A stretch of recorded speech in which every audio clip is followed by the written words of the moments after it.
prophet was a good chaver of mine. Never understood a single word he said, but we helped him to drink his yain, and we always have some mighty fine yain. Singing simchat le'olam, kol ha'yeladim now. Simchat to the dagim in the deep blue sea. Simchat to you and me. Welcome to the Haftarah Plethora video podcast, where we might not bring joy to the world, but we do talk about prophets like Jeremiah, Isaiah, and Ezekiel. That's the big three right there. Absolutely. If you took all the possible Haftarah readings for the year, Shabbatot and holidays, you'd find that of the 82 different selections, 37 of them, that's 45%, come from these three prophets. And today we're back to Ezekiel, or Zeke as he's known to his good friends like you and I. And speaking of friends, I'm joined by my very good chaver, Rick Muller, our king of cantillation. How are you doing, Rick? I'm doing just great on this momentous day. But you forgot to say you're Larry Herman sipping some very fine wine. What are you drinking today, sir? Well, I've got a nice South African Merlot of Vergelegen 2012. Very nice. Our stock of South African wines is starting to run down. I may have to start drinking some more California wines. Help support the local economy. Sounds like a good idea. As you know, I'm more into water. So, l'chaim. L'chaim to you, Rick. But you're into trope and Torah and Haftarah, and we're glad of that. But Rick, this week's Haftarah is probably not one that you've read very often, at least not in the library of Minyan. That is true. I've not read it in the library of Minyan. That's because one of our most esteemed Bethel members has dibs on it every year. That's right. Indeed, he does. And that member is our friend, Abe Berman. And this is Abe's bar mitzvah Haftarah. Abe is going to be celebrating his 101st birthday this week. Or you could say he's celebrating the 88th anniversary of his bar mitzvah. It's very lucky, 88. Yeah, there you go. Uh-huh. I could, and I will say that. I haven't been in the community for all that many years, but I can tell you that nothing gave me more pleasure as a gabbai than to call up Abe for the maftir on the anniversary of his bar mitzvah. We should also mention that Abe is the oldest member of Beth Am's Torah Club, which is a youth organization. We want to honor Abe and his amazing wife, Annette, today. So He we're got grandfathered in, right? Yeah, he's grandfather. I like that one. He's definitely grandfathered in. But we want to honor Abe and his wife, Annette. And I'm going to do that right now. I hope this has come through the way I want it to. Looks good. We're dedicating this week's Haftarah Plethora to Abe and Annette. An inspiring man and an inspiring couple. Let's see if we can't make them proud. You know, Rick, I did ask Abe and Annette for a little help this week. This week's Haftarah is linked to the Parshat, and that God has instructed Ezekiel to go to the king of Egypt, to Pharaoh, and to prophesy to him. King of Egypt in verse 10 of chapter 6 in our Torah reading. Exactly. Although what Ezekiel Billy agrees. Yeah, my dog Billy agrees with all of that. Yeah. In any case, Ezekiel is instructed to say something quite different from the prophecy of doom for Pharaoh and the Egyptians that Moses gave him. He's foretelling the conquest of Egypt by the more powerful Babylonians under Nebuchadrezzar. In this prophecy, the role of the Israelites is something of a sideshow, at least for the moment. So what was Abe's read on the Haftarah? Well, according to Annette, Abe sees the short poem in verses 3 through 7 as rather a comic and humiliating image in which Ezekiel, in the name of Adonai Elohim, mocks the croc. Mocks the croc? Explain. Well, rather than explain, let me put it to you in a rap, if that's okay. Now, Pharaoh, If you must. I'm the great crocodile. I'm the one who created the Nile. This is my river that I created, and my powers here are unabated. I like it. Captures the arrogance of Pharaoh here and in the Parsha. Yes, but here's Adonai Elohim's response. Ha! You rivered lizard, I'll hook your jaws and haul you to the shore to my people's applause. Your scales will dry, full of fish, as you scorch in the desert in anguish. Before you rot, the birds and beasts will use your carcass for their feasts, and all the house of Egypt shall know that it was me, Adonai, who made it so. Clever. But what's this got to do with Ezekiel and his people? It's coming. You're cursed because my people you mislead. You supported them like a weak reed. When they leaned on you, you broke and shattered. In retribution now, your people shall be scattered. Well, that's a great reworking of the text. I think it's time to actually get to the text and the trope, sir. Absolutely. Time to hear your ideas about the trope. Oh, okay. Well, I see the Koamar right at the beginning, the the Zarka and the Segol, one of the rarest tropes. The Pazer is the rarest, and the next is the Zarka and the Segol on top of Koamar and the word Elohim, the fourth word. So it's very declarative. It's a pronouncement, and it certainly goes with listen to me. This is the word of God that I'm seeing or hearing. So there's 5 times in this piece of Haftarah that the rabbis chose. There's 5 times that we have Koamar Adonai Elohim, and each time it gets a special trope that we can go through as we do the parts. I noticed that. And then Ezekiel likes the word lachen. Indeed. Yeah, I learned it as therefore. The Eitz Chaim translated as is assuredly in verses 8 and 10. And Certainly, they're all correct. yes, yeah. So that's pretty much it. All right, so let's get to the special chanting. trope. Let's get to the chanting, and we can discuss them more as we do the different parts. Rick, I suggest that we divide the reading into 4 parts this week. The last 2 verses of chapter 28 and the first 2 verses of chapter 29 are the introduction to the prophecy. And then we'll read verses 3 through 7. That's the prophecy that I just rapped about in verse form. That's followed by verses 8 through 16, which is really a restatement of the prophecy in prose. And we conclude with verses 17 through 21, the end of the chapter, the conclusion, which explains how Nebuchadnezzar is the agent of God's prophesied destruction of Egypt, providing the opportunity for Israel to survive, at least temporarily. Yep. Okay.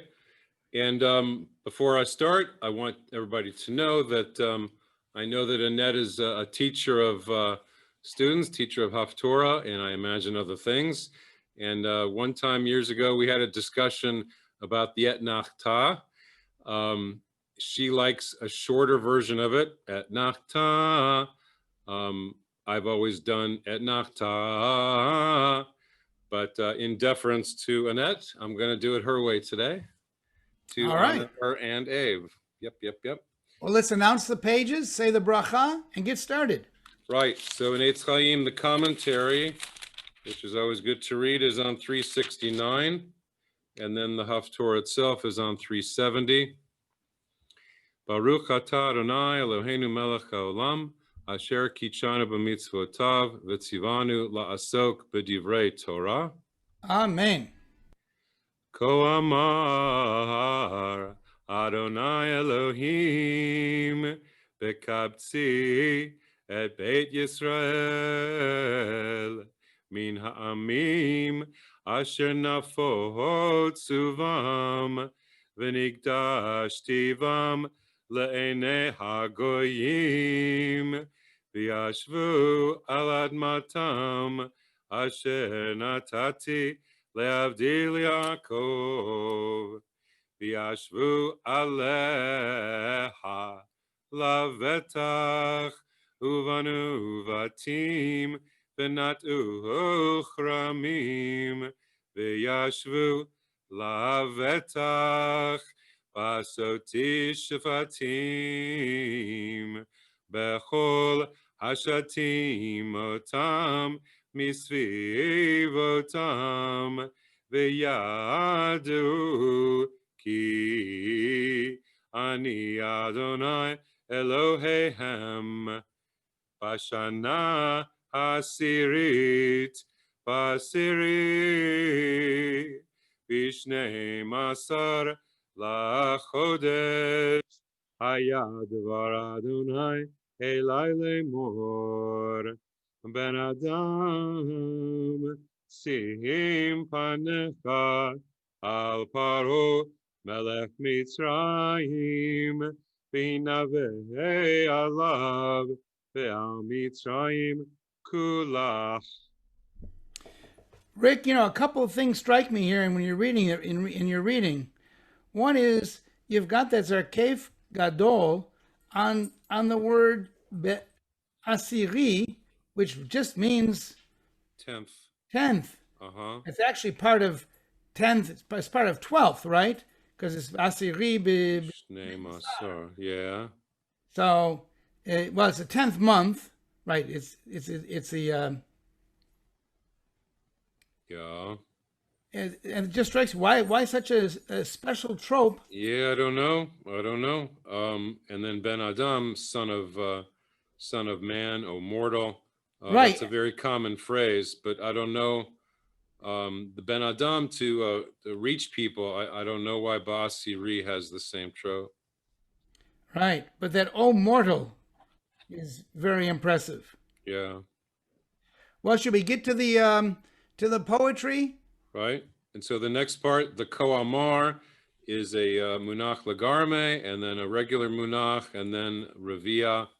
So not as forceful as the first time, but a separating and announcing kind of phrase. So 3 through 8. And not 7, 3 through 7. Right. Well, you start off with my favorite, the Kadma V'Azla. Yes. So rather dramatic, saying that this is what you have to say, right? Yeah. But besides that, not very many interesting trope, with the exception of a bunch of tavirs there. Yeah.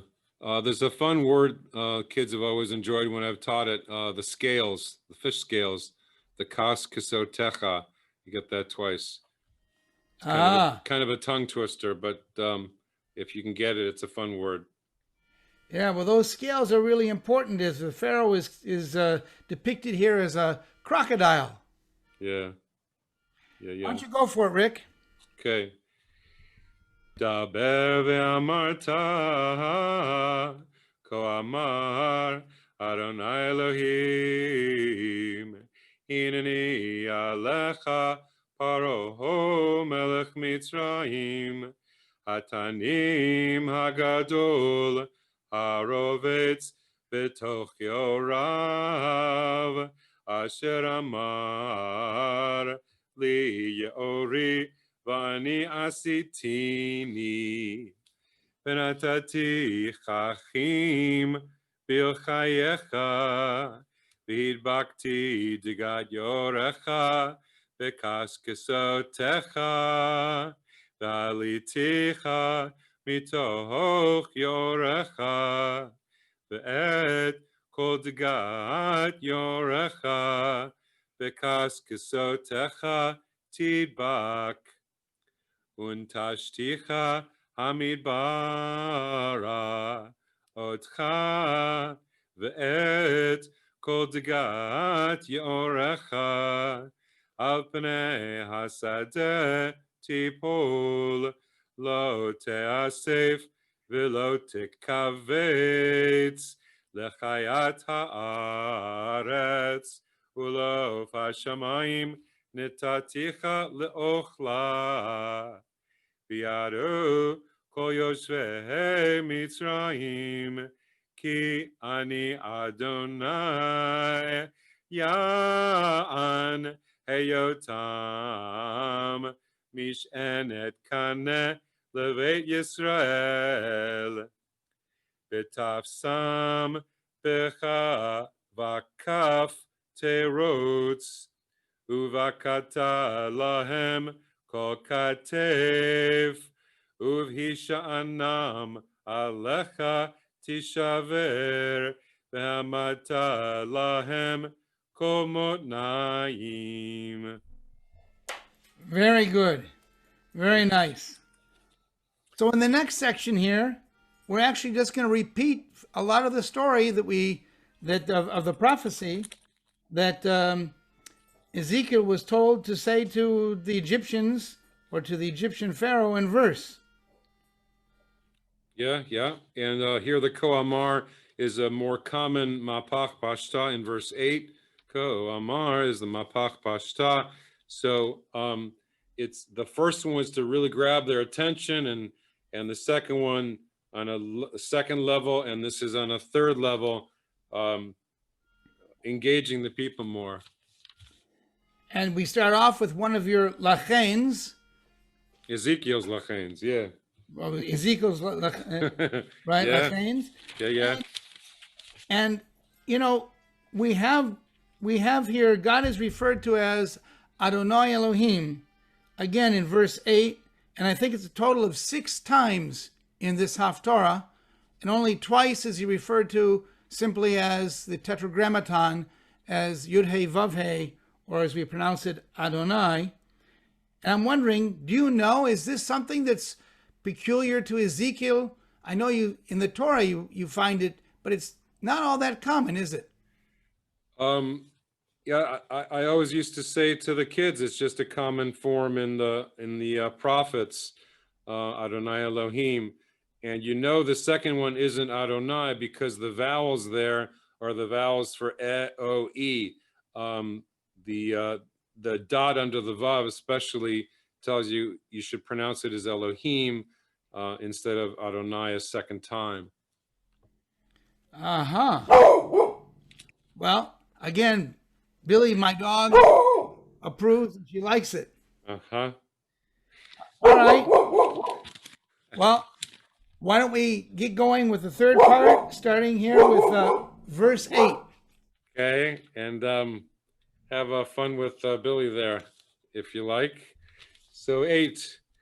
Lachen ko amar Adonai Elohim hineni mevi alayich charev v'yikrati mimech adam uvehema v'haita eretz Mitzrayim lishmama v'chorba v'yaru Ki ani Adonai Ya'an Amar Ye'or li Va'ani asiti Lachein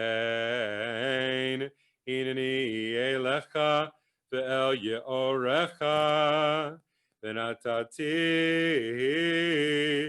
Et Eretz Mitzrayim L'chorvot Chorev Shmama Mimigdos Vene Ve'agvul Kush Lo Ta'avor Bach Regel Adam Ve'regel Behema Lo Ta'avor Bach Ve'lo Teshev Arbaim Shana.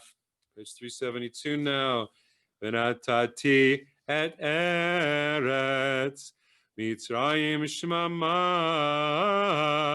Betoch Aratzot Neshamot Ve'arecha Betoch Arim Mochoravot Tiena Shmama Arbaim Shana Vavitzoti et Mitzrayim bagoyim v'zeritim paratzot ki ko amar, very common now, Adonai Elohi Adonai Elohim miketz arbaim shana akabetz et Mitzrayim min ha'amim asher nafotzu shama v'shavti et shavuot Mitzrayim v'hashivoti otam eretz patros al eretz mechuratam v'hayu sham mamlacha shefala min hamamlachot tiyeh shefala v'lo titnaseh od al hagoyim v'him atetim levilti redot bagoyim v'lo yiyeh od levet Yisrael lemivtach mazkir avon bifnotam acharehem v'yadu ki ani Adonai Elohim. Rick, I'm going to ask you a question. We didn't prepare for this, but you've got all these pays that follow these different paragraphs, like where we ended just now. Do they have any meaning? Patuach, it stands for patuach, means it's open. If it was in a scroll, that would be the end of the paragraph, and the rest of the line is open. There's no more words. But down below, you see a samach after verse 18, stum or satum, which is closed. So there, the hole is closed. You have the word aleha, and you have the space, but then the space is closed by the next lachen. So it's the way the text was written originally, the very first version, and the Masoretes preserved that, the Masoretic rabbis, by those notations. Although after 20, I see a satum, and I don't see the verse closed off, but maybe that's the way they did it in the Eitz Chaim. But it's open and closed. Does it have any particular meaning in terms of either how you chant it or what you think the meaning is? Not the chanting, no. It just makes it easier to see a paragraph break, but it divides the sections, but I don't know any meaning to it right here. All right. Well, before we get to the concluding sections, verses 17 through 21, a couple of observations that I have. We've got another example. We just had an example of the Adonai Elohim at the end of verse 16, and we're going to have another one there in verse 19 and also in verse 20. But at the very end, the very last word that we have of this section of the Haftarah simply says that I am, and I am Adonai, not Adonai Elohim. Yes. So I'm not sure why. I guess you could read into it that it's just the merciful Adonai instead of the judgmental Elohim here. We just talked about that in Rashi class this morning. But then I looked at Ezekiel, I looked in my Tanakh, and he goes back to Adonai Elohim all over the place. So I'm not sure why it's just Adonai here, but maybe somebody who's listening can give us a theory of their own. All right. And then we have in I guess for the first time here in verse 18, where we start again with the Ben Adam, Yes. mortal. Yeah. And we've got Nebuchadrezzar. Yes. Is mentioned here. And I guess this is a different king than Nebuchadnezzar, is it? I don't know. Look at the bottom on verse 18. It says this form corresponds to the Babylonian name. Maybe he had an R in the Babylonian name.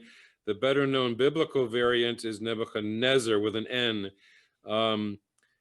Maybe the N is a derogatory way of saying it. You know how we like to make fun of other bad leaders in the Hebrew. So that's just a total guess, but yeah, I've been aware of Retzar and Netzar. I've seen those differences. And we have then following that, it says that he's the Melech Bavel, and then it's followed with a Kadma, and that's with a Talisha Gedolah, and then a Kadma Va'azlan, Va'evid et Chelo. He Yes. lost his soldiers. Yeah. Yep. Don't know what much to say about it. In verse. Well, 19. he's defeated in battle. Yes. He was defeated in battle, but not against the Egyptians. He was defeated in battle, if I understand correctly, in what is now Lebanon. Okay. So maybe he's going to take out his frustrations against the Egyptians. Don't know. All right. You have any other thoughts about this section? Nah. All right, then let's chant it. Okay, so 17 to the end, huh? There you go. Vayehi besrim vasheva shana barishon bechad lachodesh hayad bar Adonai elai lemor ben Adam Nebuchadrezzar melech Bavel Evid erchelo Avodah Gedolah El Tzur Korosh Mukrach V'chol Katef Meruta V'sachar Lo Haya Lo Ulchelo Mitzur Al Havodah Asher Avad Aleha Lachen Ko Amar, again, very common trope.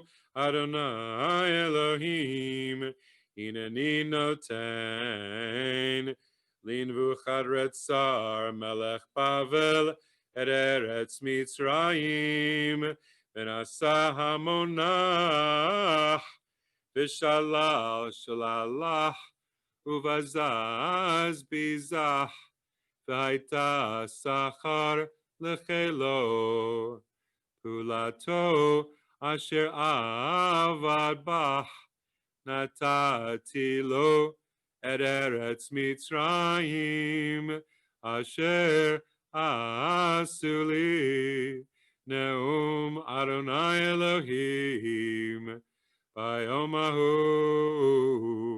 Atzmiach Keren Levet Yisrael Ulecha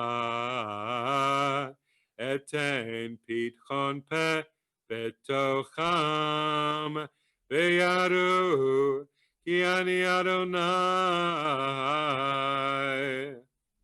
So Beit Yisrael only comes in here in the last verse. Yes. Interesting. Any last thoughts, Rick? Nope. All right. I'm happy.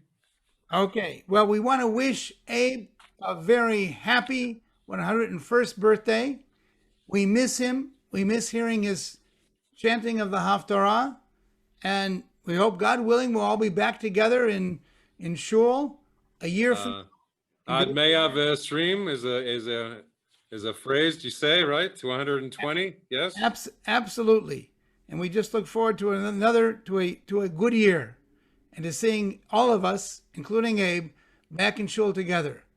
So happy birthday, Abe, and Shabbat Shalom to everybody else. Shabbos.